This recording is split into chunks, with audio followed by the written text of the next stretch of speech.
नमस्कार, मैं हूं विजय विद्रोही। बिहार चुनाव दिलचस्प दौर में पहुंच गया है। दो ही मुद्दे छाए हैं, 10 लाख नौकरी बनाम 19 लाख रोजगार के अवसर। दूसरा मुद्दा है कोरोना टीका बिहार की जनता को मुफ्त में लगाने का मसला। इस बीच अभी तक आए सभी ओपिनियन पोल्स में एनडीए दोबारा सत्ता में आती दिख रही है। उधर सट्टा बाजार की बात करें तो मामला कांटे का है। फलोदी के सट्टा बाजार ने तो महागठबंधन को आगे बताया है।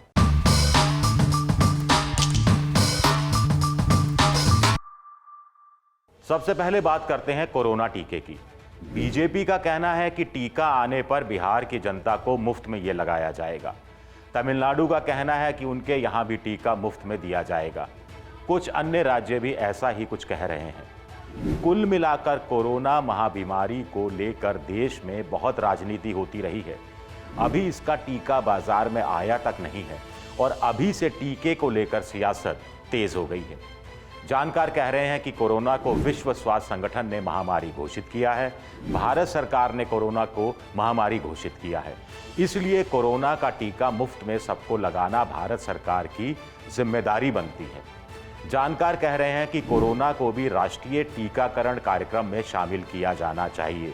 जिस तरह चेचक, पोलियो, बीसीजी, खसरा, टीबी जैसी 9 बीमारियों को राष्ट्रीय टीकाकरण कार्यक्रम में शामिल किया गया है और ये टीके मुफ्त में लगाए जाते हैं, उसी तरह कोरोना के टीके को भी मुफ्त में लगाना जरूरी है। इसके लिए राज्य सरकारों को जेब से पैसा देने की कोई जरूरत नहीं है, क्योंकि ये कार्यक्रम केंद्र सरकार का कार्यक्रम है और पूरा पैसा भारत सरकार, केंद्र सरकार ही देती है। कुछ जानकारों का मानना है कि कोरोना महामारी घोषित है, बस इस टीके को मुफ्त में लगाने का यही सबसे बड़ा आधार है। इस पर कायदे से कोई बहस होनी ही नहीं चाहिए, लेकिन बहस हो रही है। चैनल के स्टूडियो में बहस हो रही है, अखबारों में बहस हो रही है, चुनावी भाषणों में बहस हो रही है। चुनाव आयोग इस पर चुप है। जानकारों का कहना है कि बीजेपी ने कोरोना टीका मुफ्त में बिहार में लगाने की बात करके राजनीतिक बयान दिया है, पॉलिटिकल स्टेटमेंट है, लेकिन यह आदर्श आचार संहिता का उल्लंघन नहीं है। जैसे तमाम तरह के वायदे पार्टियां अपने घोषणा पत्र में करती हैं, नेता अपने भाषणों में करते हैं, उसी तरह मुफ्त टीका भी एक घोषणा है, एक वायदा है। लेकिन सवाल उठता है कि जो चीज मुफ्त में देने के लिए आप नैतिक रूप से बाध्य हैं, उसके लिए प्रचार क्यों किया गया?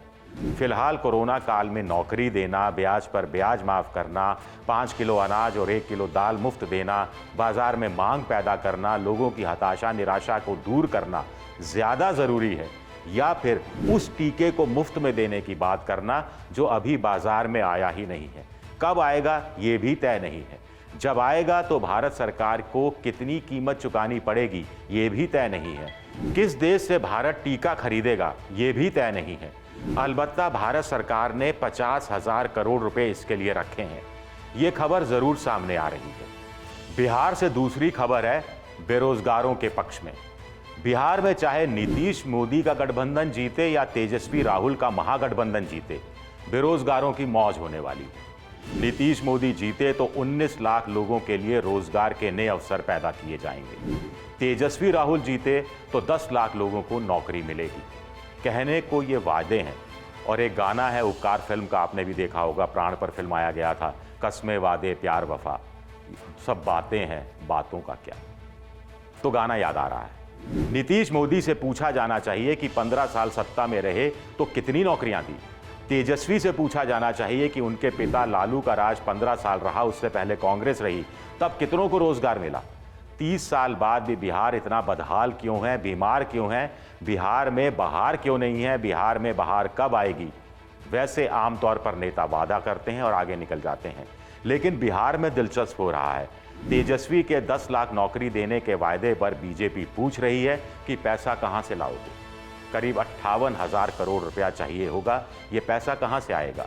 उधर तेजस्वी हिसाब दे रहे हैं कि बिहार सरकार केंद्र से मिले पैसे का 60% ही खर्च कर पाती है, बाकी 40% वापस कर देती है, जो करीब 60,000 करोड़ होता है। तो हम इस पैसे से नौकरी दे देंगे। खैर, बहुत कम होता है जब किसी वायदे पर इतनी बहस होती है, वायदे का इतना पोस्टमार्टम होता है। ये अच्छी बात है कि दोनों गठबंधन नौकरियों के अपने वायदे को कैसे पूरा करेंगे उस पर बहस कर रहे हैं, तर्क सामने रख रहे हैं, हिसाब दे रहे हैं। अब बेरोजगारों को कैलकुलेटर लेकर बैठना है और हिसाब लगाना है कि कौन सच बोल रहा है, कौन झूठ बोल रहा है।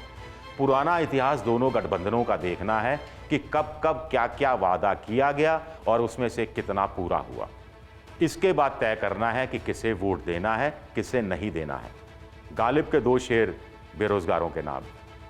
हमको उनसे है वफा की उम्मीद, हमको उनसे है वफा की उम्मीद, जो नहीं जानते वफा क्या है।